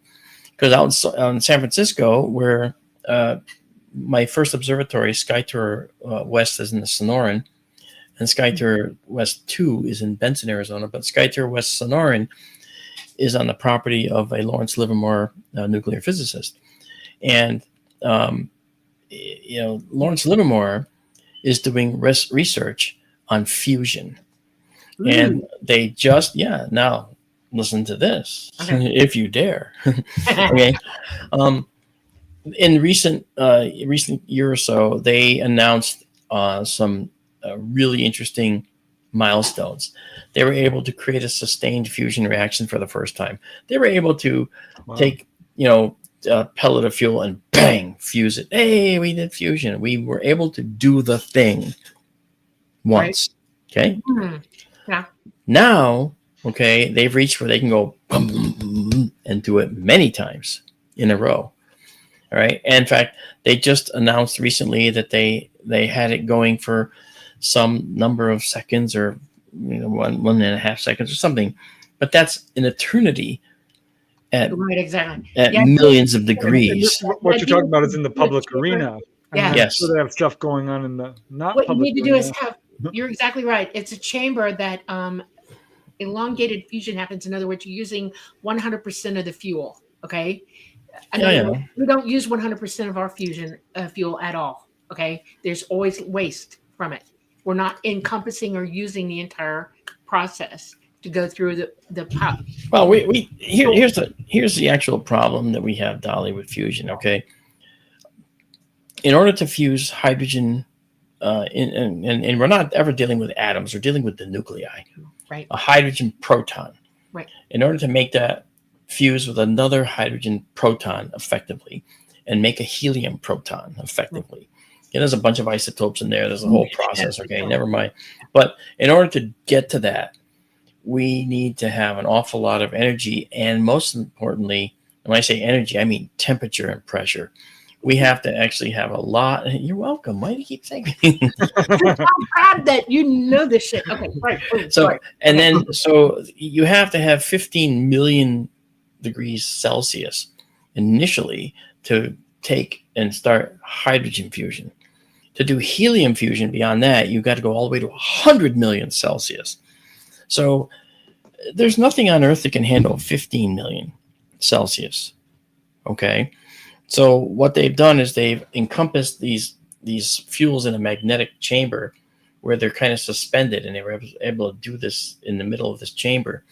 So when we get fusion, it's going to be a cycled reaction of some kind. We're going to do it and stop, do it and stop, do it and stop, just to allow the hardware to catch up and allow some type of cooling process to take over. But let me explain the difference between fission and fusion. Right. Fission is Fukushima. Fission is Chernobyl. Fission is 3 Mile Island. Okay. Right. Fission is what we do everywhere. It's what the French do. It's what America does. Okay. It's what the Russians do. So now, fission is the process of taking fuel that's rampantly moving out from these fuel rods and metering it with these graphite rods you can put up and down in there to slow the reaction down or start them up again. Okay. Yeah. Now that process is dangerous, especially if you can't move these control rods all the way down in your reactor and do what's called a scram, where you shut it down. Right. Okay. So if you pull them all out and you can't get them back in, this is going to run so hot, it's going to melt this down. And of course, you get that famous meltdown process. Okay. Well, in order to put those control rods in, I liken this to being a deep valley, and the reaction's down here at the bottom. And in order to make this reaction stop, you got to add energy to put these control rods in and push that reaction out of the valley. So you have to push it uphill by pushing these rods down, and you're actually got to add energy to the system, okay, to get it to stop. Fusion is the opposite. Right. Fusion's a reaction teetering on the brink of literally just shutting down. So as long as you can hold it in a balanced condition, then fusion will continue and happily.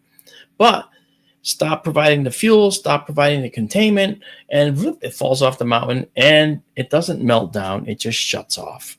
Right. So fusion is far safer. And let's look at the fuels used for fusion. One of them is tritium. Tritium in a powdered form, you could rub on your hands, rub on your arms, take a bath in it. Okay, maybe not that much, but inhale it even. And it doesn't stay with you like plutonium, which, a fraction of a gram can kill thousands of people. Yeah. Okay, that's how bad it is. But tritium, one of the radioactive fuels for fusion, is not cumulative. It gets excreted as waste, like urine. You pee it out, and it doesn't accumulate in your tissues, so it's safer. So fusion is safer on all counts. Fusion is easier to manage environmentally than fission. Fission, where do you put the spent fuel rods? You bury them in a mountain in Colorado somewhere. Okay. Yeah. Bring them to Los Angeles. I don't know. I mean, it's, what else? So there's a problem with fission, right? So fusion, on the other hand, is safer.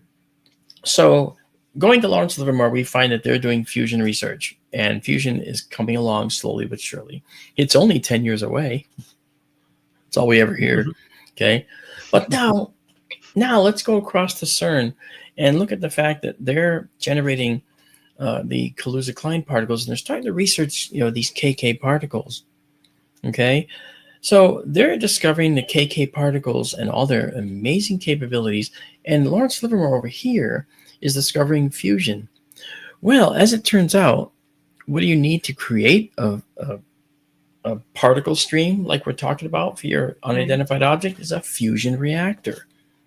So as soon as we have a fusion power source, then we'll effectively have a reaction that will at some point be maintainable with other controls that we can develop.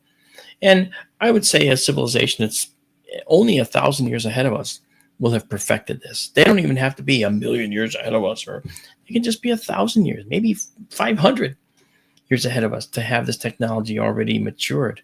So there's some pretty cool stuff there, which is really interesting. So the fusion process, marry these two together, fusion with the CERN findings with KK particles, and we're ready to go interstellar, guys. I mean, this might actually be the key linchpin to getting off our rock. See? Yes, absolutely. I understand. I do. Come on, you're supposed to thank me. No, I'm just kidding. Actually,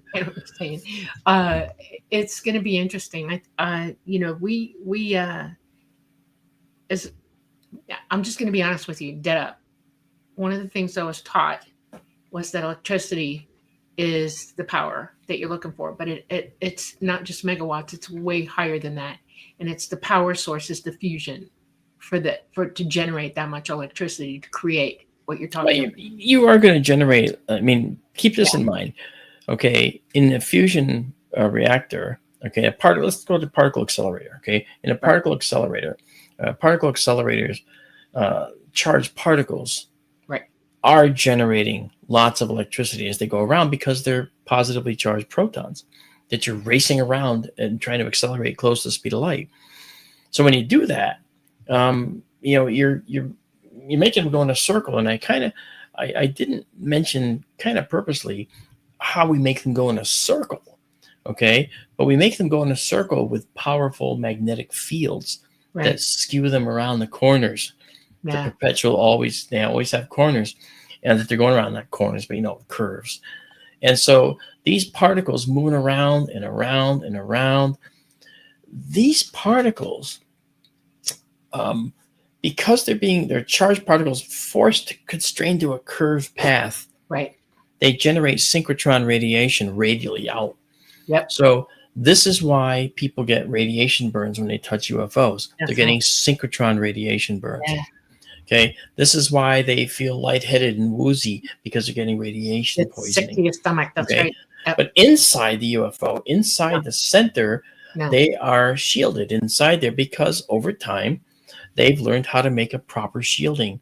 Yeah. And when the UFO comes to rest, or it's transitioning between that fifth dimension and our dimension, there's a point where they're vulnerable.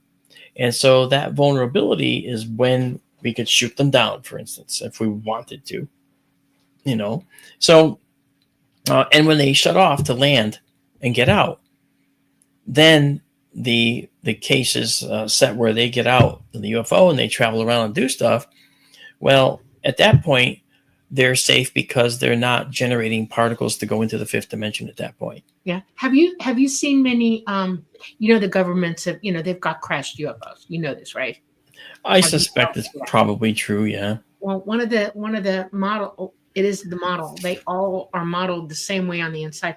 It's not just circulating. It goes up through it's like almost like an infinity. They have a central stack, and it's both ways. Okay. And it runs through and then it runs back around the outside and then back around it. In other words, it does 2 figure eights in the craft. It's constantly moving around like this. Okay. That's their field. They create the field and they move the graviton emitters. You know, you can talk to Lazar about this. I'm not joking around. You should know this. To move the power on the inside where they need it, and then the power on the outside, okay, where they need it to go. And yes, they are protected because it creates a field so strong on the inside. It's not a metallic or, you know, like you would think of insulation. It actually becomes its own environment. It changes the environment. Would this be why so many people describe a central column? Yes, there's a UFO? central column in it, and the energy goes literally. It starts in the basement of it, and it goes up through the top, around the sides, and then it goes back around like that in a figure eight, and it's constantly moving around. And But there's no actual engines as we would think no, of. no, and they do. There's no engines required. No. All they do is pop out and pop in to a different XYZ coordinate. So they don't need engines. They don't need thrusters. By the way, by literally negating the Earth's gravitons and preventing them from reaching their ship, right. This also explains why we have observations of UFOs sometimes looking like fluttering leaves. Yep. Okay, because there is no reason for them to have any up or down. And so they are preventing Earth gravitons from reaching them. So they're effectively just lazily floating through space. It just happens to be the Earth's in the way. Yeah. See? And, you know, so I don't know enough about the internal layout of UFOs. Nobody does really. But I mean, I hear that we know. Yeah, I hear speculation about it all the time. And what you say may be true. I don't know. Okay. But I do know that from the outside, there has to be a net number of these micro black holes created by KK gravitons to take them into this fifth dimension. Yep. But the mechanics of moving to the fifth dimension are automatic based on the fact that these gravitons live there. That's what I say live there. They're not alive, but I mean, they're from there. They're fifth dimension. Now, this goes back to the gravity thing I was talking about. Yeah. Gravity is that one fundamental force that doesn't make any sense. We can calculate its value. Its value is F equals GMM over R squared. Right. Okay, G is the gravitational constant. M and M are the two masses of the two objects you want to calculate the gravity between, and the radius squared is the radius between them. Centers, it's from their centers. Okay, so we can calculate that, and just being able to calculate that force has gotten us outside the solar system very accurately. Got to Mars within 10 feet of our landing spots. Took us by Pluto exactly where we wanted to go, and allowed us to course correct to go to Ultima Thule, the Kuiper Belt object. That's the double pancake. That's the binary object. Okay, so obviously, just being able to calculate the force of gravity has been tremendously helpful to us. Right. Yet, we don't know how to actually bend gravity. We don't know how to reflect it. We don't know how to refract it. We don't know how to do anything other than calculate its value. The fact that, you know, here I am in my office right here, and here's my mouse, and I drop it and it falls. Yeah. I've got all this earth between me. I got my chair, I got my floor. Okay. Yet gravity permeates all this. So you have to say this force is incredible for what it does, because there's nothing I can do to make this thing go that way. There's nothing I can apply to it. Not any other telekinetic ability. People. Well, there's that. About levitation. These things do happen. And now, see, okay, let's take that. But let me get back to the levitation in a sec. So the gravity then, obviously we can calculate its force, but we can't do anything else with it. So if we understand the fundamental nature of gravity, and we think of it in terms of string theory, okay, think of string theory like this. Here's a hydrogen proton. Why am I doing that? It's always moving. It's vibrating. So stop it here, okay, at one end of its travel. Stop it here at the other end of its travel. What's that path in between? Think of that as the string. Right. Yeah. Don't think of particles anymore. Think of strings. Okay. And now if you look, when you start to think about strings, then you get more things opening to you. And that's where this Randall syndrome 1, RS1 variant of string theory comes from, and allows you now to see that this is basically energy manipulation. Okay, energy manipulation at the micro level, Right. to have macro effect. Yeah. And that's what's going on. And so I think that when we talk about that, let's consider what you said about levitation, Preston. What's levitation? Well, isn't that what the UFO is doing when it's negating the Earth gravity? Right. Exactly. Creating So- another field that basically counteracts it. And okay, now let's put that in English. Okay, it's creating particles that suck up the Earth gravitons and prevent Earth gravity from reaching it. That's what the UFO is doing. So if this was to levitate, it would have to create particles around it, the field as you called it, and if it ate enough of the Earth gravitons, then this would not fall when I let go of it. It would just sort of float here. Okay. On the water. Correct. Yeah, and that's kind of what you're saying. Right. Yeah. So all of these processes we talk about, telekinetic powers, the ability to move something. Well, if you can negate gravity from something and then apply another force that we have yet to understand to it, well, that's called telekinesis to us, isn't it? Yeah. Okay. If you can take an object and harness the gravitational particles around it, then maybe you can put more on one side than the other and cause it to move in one direction or the other. Which is exactly what some whistleblowers have said. Yes. And bioelectric activity is move what up. it is. Yeah. Well, see, that's another thing. See, this just goes, how much time do we have? It goes on. It goes on and on. It goes on and on, right? Because now you could say, well, if these creatures are not just alien creatures piloting a ship, but they're integral to the ship, and that their electrical energy that they have in their bodies is integral to how the ship works.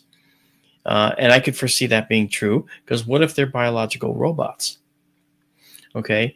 They might be able to handle far higher currents and we'll call it amperage, okay, just for fun. Far higher electrical charges than we're used to, and therefore they might be. Dolly's smiling. She knows about this. Yeah, I do. They She's do. told me about this. Yeah, they have AI that's bioengineered. It's bioengineered AI, and they can handle what they call the rough work, because when they're in our solar system, okay, and they've slowed down, they use a different power source. They go to batteries when they're inside our solar system, and they come through, because sometimes they'll fly around the planet. They'll stay in our magnetosphere, okay, but it's not safe for human beings to take that kind of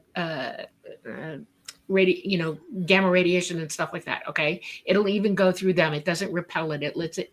Gamma goes through everything. Okay, so they have these biologically engineered AI that do all the grunt work for them and the stuff. They also have the ability to what you would consider Faraday, but it goes way beyond that. A pilot who's actually a biological person. Okay, and they have to be grounded properly inside the craft to fly. And they use something that most people here don't want to admit exists, and that's they use their abilities, their psychic abilities. They are psychically advanced. They have the ability to use their brain and their higher consciousness, and all of that. They can transmit signals. They hear each other. They don't need to communicate by mouth. It's all psychic. The craft hears them, understands what they're doing. The AI do as well. And one of the things that I can tell you that's happening on this planet is they're learning to communicate psychically through engineered technology. Okay. This is why it's going to be so hard to reverse engineer this stuff.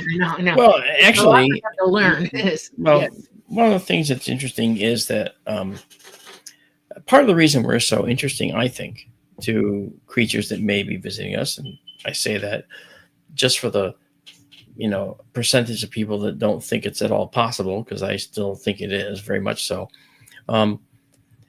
is that if they're bioengineered, then they are going to have to necessarily be completely engineered in order to operate their spacecraft. Okay, if they're physical craft, right? And if they're going to do that, it means that their minds are going to be linked to the craft, as you said. It's interesting. It's interesting because right now the military is doing this with jet aircraft, with fighter aircraft. Exactly. Okay, and it's also interesting because one of the things that is important to understand is that we all do it and don't even realize it's happening. That's right. Perfect example. I was speaking at Ozark in Arkansas at the conference. There were about 750 people in the audience. And then when I walked out on the stage, I said, before I started, I said, excuse me, I just want to say one thing. How many of you have thought of a friend you haven't heard from in 10 years and the phone rings and every hand went up? And then, of course, everybody laughed. Yeah. And I said, science wants you to believe that's a coincidence. No. And everybody just broke down and was laughing. So that was how I opened that talk. And I wasn't even talking about that. It was something about UFOs. But I said, this kind of shows you the status and level of our science understanding right now. Today's paranormal could be tomorrow's science. And we have to be open to that, So when you're 100%. Saying things that are right now unprovable, I'm not sitting here going, you're full of it. I'm not saying any of that. I'm saying, well, could be, remains to be seen. I won't negate it. I won't discount it at all. I will just say, well, we're going to have to add that to the list of tests. Well, the paranormal is a misnomer. Wait, I'm going to give you something that's right. That's absolutely proven, and it's in use, actually. You have when they put an EEG on you, they hear your brainwaves, alpha, beta, theta, gamma, delta. They now know how to translate that information into a system where people who have immobility issues, they need to use their eyes or they use their mind and they think it through. It translates what they're thinking into a computer, and the computer says or does what they want it to do. Or moving arms and legs, all electrical, impulses, but it's reading what your brain is thinking. They now know that they can communicate with it, and that it is somewhat used now already in communications, long distance communications, by transmission. It is used. They have done it. Well, I thought that was something I was going to have to do. I mean, you may or may not know. Maybe you've heard it. 10 years ago, I had a surgery that went wrong. Okay, and I won't bore you with the whole story. Just understand that after I woke up out of the coma, in which I was wide awake, by the way, during the whole coma, and they never thought I was. Yeah, I was profoundly blind, and I was a quadriplegic. So while I was in the coma, I was working on a circuit that was going to allow, and it in my understanding level was, if I can somehow communicate the interface to the surgeons, I'll be able to connect with some machine, right, to be able to connect with and communicate. I wasn't terrified in any way because I actually knew that I was going to survive it and be fine. But I ended up actually fixing my brain, and I figured out how to reprogram neurons in the brain. Yeah. And the surgeon who operated on me wrote me this big long letter saying, I can't believe I totally understand that this is something everybody can do. They just don't realize it. And sometimes they never heal because they don't know they can fix themselves. That's exactly correct. Yeah. I was nominated for a TED Talk on this, but I didn't. Oh. I haven't done it yet because maybe it's COVID or whatever. The backup from COVID a few years has kind of pushed that schedule around. So I'm waiting to hear from them. So hopefully they'll go through with that. I want to pop up a few questions from chat because we're running out of time quick. Oh, sorry. I'm going to shut up now. No, please don't. We absolutely love what you're saying. This question is from Rocco. He's saying, have you seen anything strange through your telescope, Mark?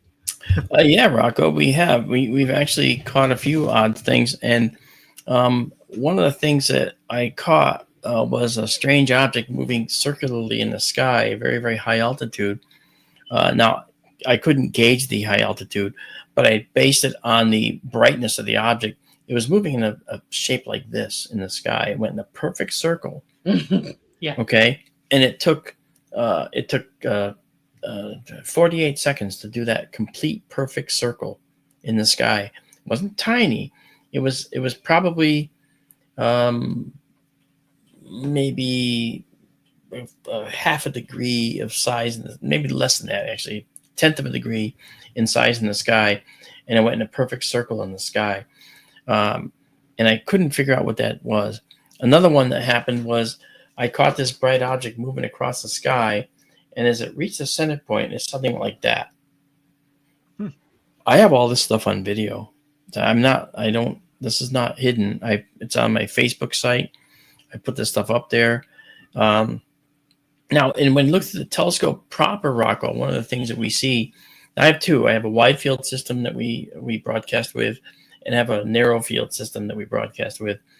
The wide field system sees things more than the narrow field, because the narrow field is smaller. It's like trying to take a straw, look through a straw, and find a cork in a bathtub that's floating. You could look for hours and never find it. Okay, I use that analogy when talking about trying to find MH370 aircraft that got lost. It's like trying to use a look through a drinking straw and find a cork in a bathtub. It could be hours and hours before you happen across it. So, because exactly right, Preston, because of the ocean. So that said, I would say that those objects that we caught in the wide field were really interesting. Now we see lots and lots and lots and lots and lots of satellites coming through, especially with the Starlink satellites. You know, Starlink is a curse, but Starlink is also a blessing, because both of our observatories run on Starlink right now. And one telescope system is actually fully green. We have these big solar panels that my friend from Lawrence Livermore has on his property and that I'm utilizing for electricity. The other one is actually a regular electrical system that we have, because we're on a mountain with a bunch of other professional astronomers. So it's in Benson, and that's actually something that's more standard. But both run on Starlink now. So it's a blessing, it's a curse. So we see these things. Yeah, we see them go through the field a lot. Yeah, but I did find those other two objects very interesting. We caught a Chinese rocket re-entering the Earth's atmosphere, which is cool. Yeah. All right, I'm going to pop out. I've only got a few questions, but here's one from Evan. This is interesting because we had, of course, the Hubble telescope and recently the James Webb. Now Vera Rubin. He's asking, Evan is, as an astronomer, are you excited about the Rubin telescope? And he's bringing up Planet 9 in Nibiru, so I'd be interested in your thoughts on that as well. Yeah, sure. I actually applied to be the outreach astronomer for the Vera Rubin telescope, but they wanted somebody different. Maybe, I'm in Connecticut. They want someone in Tucson. Maybe that was part of the problem. I don't know. Maybe it was my qualifications weren't exactly what they're looking for. I don't know. But the Vera Rubin telescope is fantastic, phenomenal. It shows the vistas of the universe unlike any we've ever seen. And it's the biggest digital camera on Earth. You can't beat it, Now, can they use that to search for a planet? I'm going to say planet 10 because I knew Clyde Tombaugh, who found Pluto, and I still believe Pluto's a planet. So there. So do I. Yes. Yeah. Yes. Clyde was a wonderful guy. He wasn't even an astronomer, He was just a worker at the observatory, and they gave him time because he knew what he was doing. And he actually went through the old plates and he found Pluto. I talked to him about that when he and I sat down one time. We were at a conference. Oh, really? Wow. Yeah, Clyde. Yeah. He was a little guy. He saw a UFO, Yeah. And he talked like this. He had a very slight voice. What a wonderful man. No airs, no ego, it's like there's no room for ego when you do the science, you got to just go after your science, I think all astronomers realize that, we're pretty small compared to what's out there. Yeah. It really humbles you. Yeah. If you think you have an ego, just look up. Okay.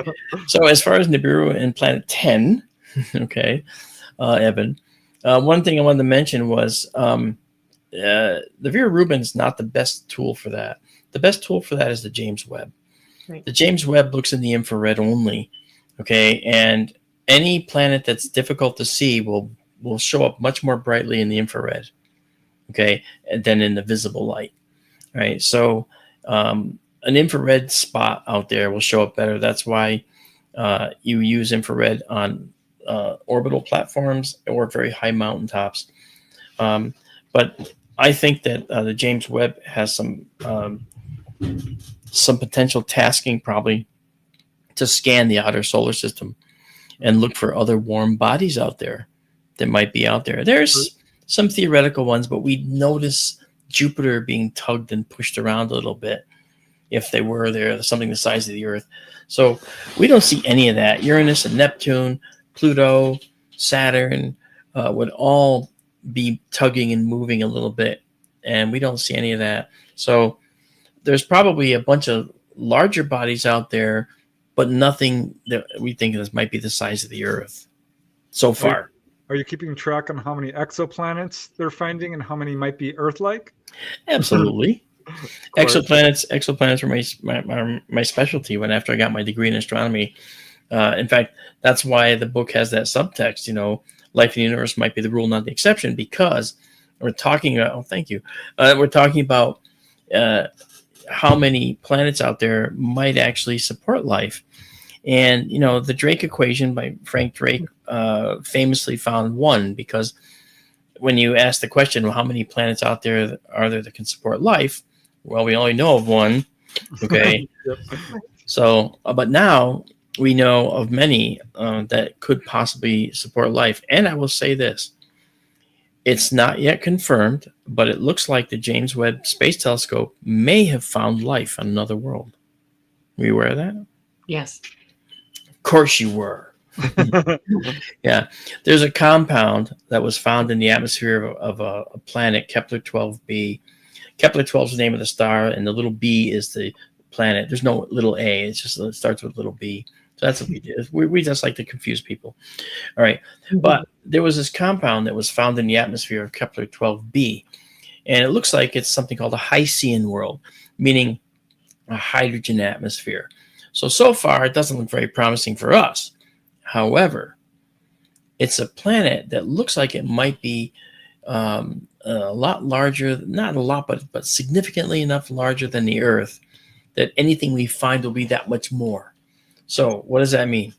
It means that it looks like that there's a compound that was found in the atmosphere of this planet that is only made by life. That's right. Yep. Do you know what it is? Carbon, I think.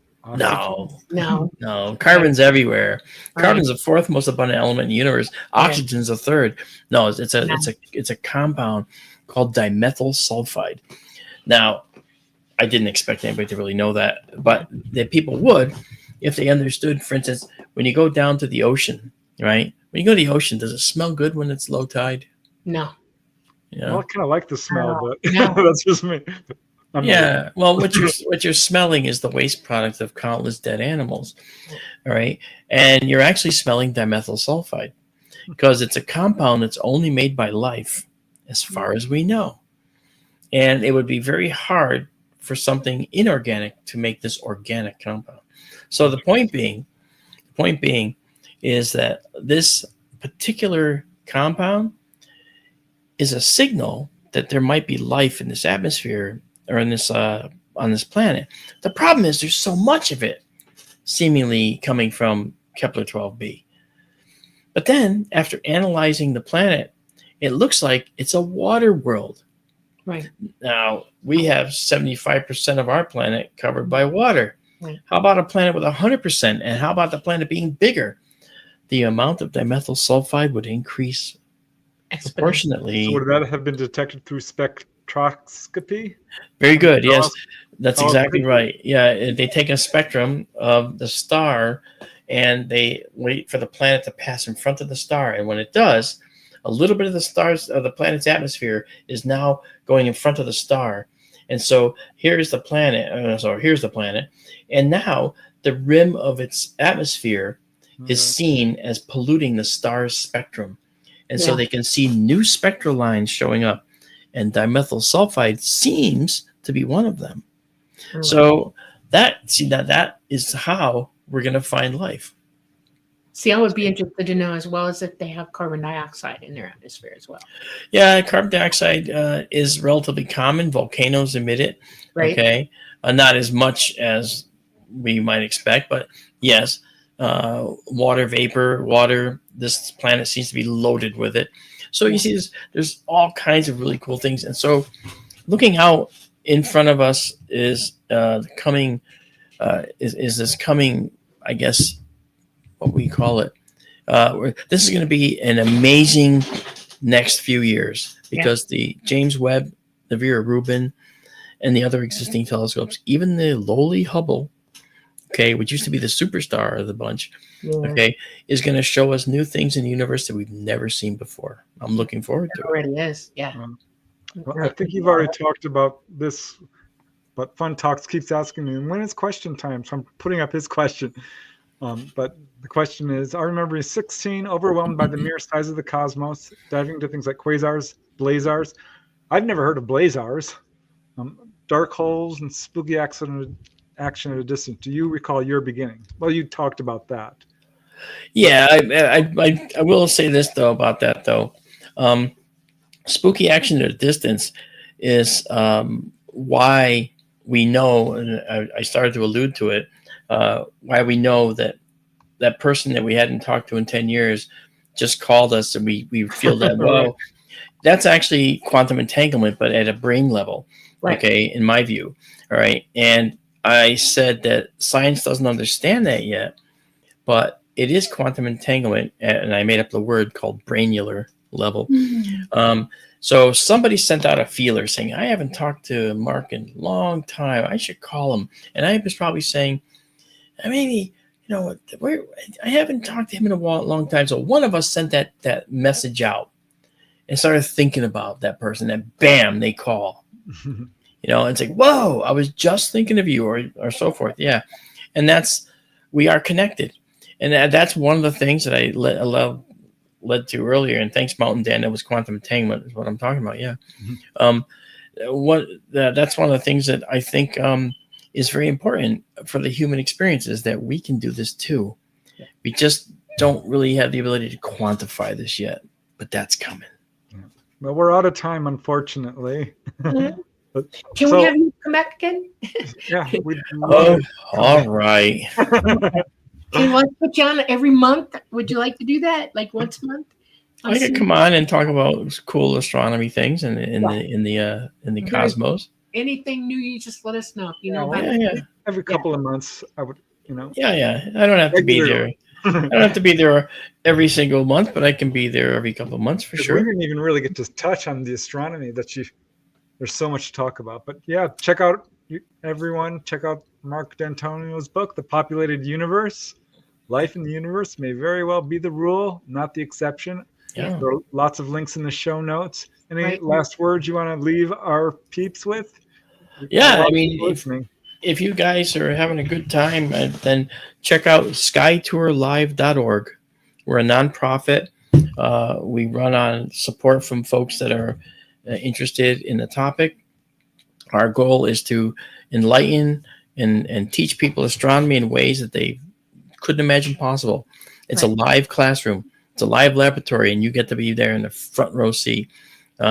People make popcorn and sit in front of giant screen TVs and eat popcorn while hearing us talk about these amazing astronomical objects that we're now showing right on the screen live. It's the universe live in real time. It doesn't get any better than that, guys. No, it doesn't.